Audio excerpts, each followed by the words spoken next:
Cliff house ഒഴിഞ്ഞ പിണറായി വിജയന്റെ താമസം ഇനി തലസ്ഥാനത്തെ വാടക വീട്ടിൽ. ബേക്കറി ജംഗ്ഷനിൽ മുഹമ്മദ് റിയാസ് MLA വാടകയ്ക്കെടുത്ത വീട്ടിലേക്ക് പിണറായിയും കുടുംബവും താമസം മാറി.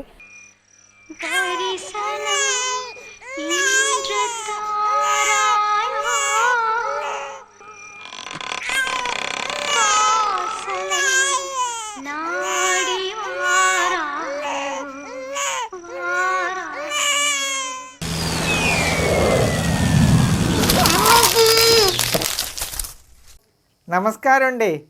താൻ പാതി ദൈവം പാതി എന്നല്ലേ ചൊല്ല്.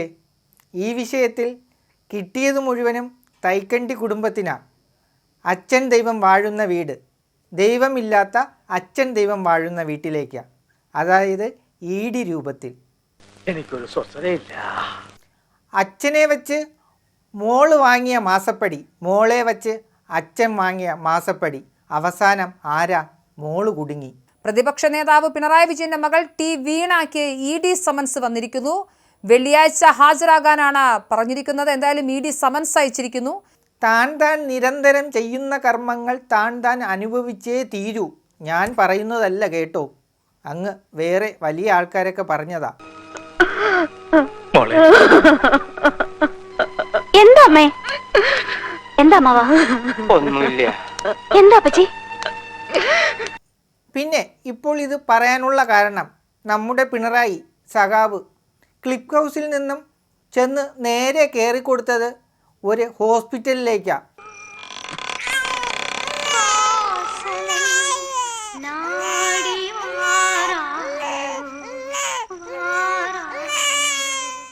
അത് വീടല്ല കേട്ടോ, അതൊരു ഹോസ്പിറ്റലാണ്. കേട്ടില്ലേ? ഇനിയിപ്പോ എന്താ ചെയ്യാ? പണ്ടത്തെ ആൾക്കാർക്ക് അറിയപ്പെടുന്ന പ്രശസ്ത ഹോസ്പിറ്റൽ കുഞ്ഞമ്മ മത്തായിയുടെ വത്സല നഴ്സിംഗ് ഹോം. അതാണ് പിണറായി വിജയൻ്റെ ഇന്നത്തെ വാടക വീട്. കുഞ്ഞുങ്ങളെ പ്രസവിക്കുന്ന പ്രസവ ഹോസ്പിറ്റൽ.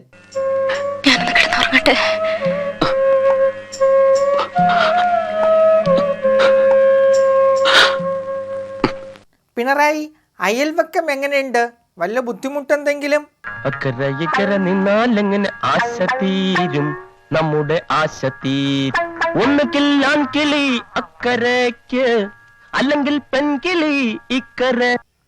ചെന്ന് കയറി കൊടുത്തതല്ലേ, അനുഭവിച്ചേ പറ്റുള്ളൂ. പിന്നെ പണ്ടൊരു താങ്കൾക്കൊരു ശാപം കിട്ടിയിട്ടുണ്ട്, ഓർമ്മയുണ്ടോ? എന്തോ ഒരു കൊന്ത ശാപം.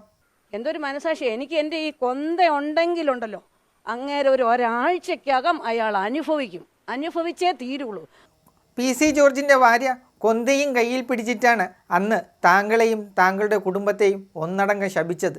ഓർമ്മ കാണുമല്ലേ?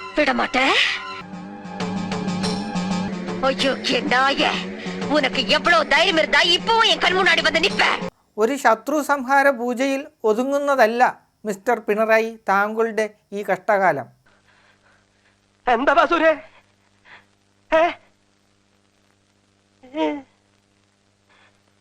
എന്താ വേണ്ടത്? എന്നാന്ന് ജി സുധാകരൻ ഒരു വേദിയിൽ പറഞ്ഞത് ഇങ്ങനെയാണ്: പിണറായി ഇപ്പോൾ നനച്ചു വിട്ട കോഴിയെ പോലെയാണത്രേ. മിണ്ടാട്ടില്ല, എനിക്ക് സങ്കടം തോന്നി. പറയാനറിയാവുന്ന ആരെങ്കിലും വേണ്ടേ? പിണറായി സാറാണെങ്കിൽ നനഞ്ഞ കോഴി പോലിരിക്കാം. നമുക്ക് ഒന്നും പെട്ടെന്നില്ല, ബാലഗോപാലിനെ സംസാരിക്കാനും അറിയില്ല. അതിനൊരു കാരണമുണ്ട്. ഇങ്ങനെ ഇരുന്നാൽ കൊള്ളാം, അല്ലെങ്കിൽ ED വന്ന് മണിയടിക്കും വീണയെ കൊണ്ടുപോകാൻ. അവന്റെ ഒരു വശത്തെ മീശ എടുക്കുക എന്നുള്ളത് എന്റെ ഒരു ആവശ്യമാണ്. അങ്ങനെ ഇരിക്കുമ്പോ ഞാൻ കളവ് പറയുമോ എന്റെ പൊന്നണ്ണ?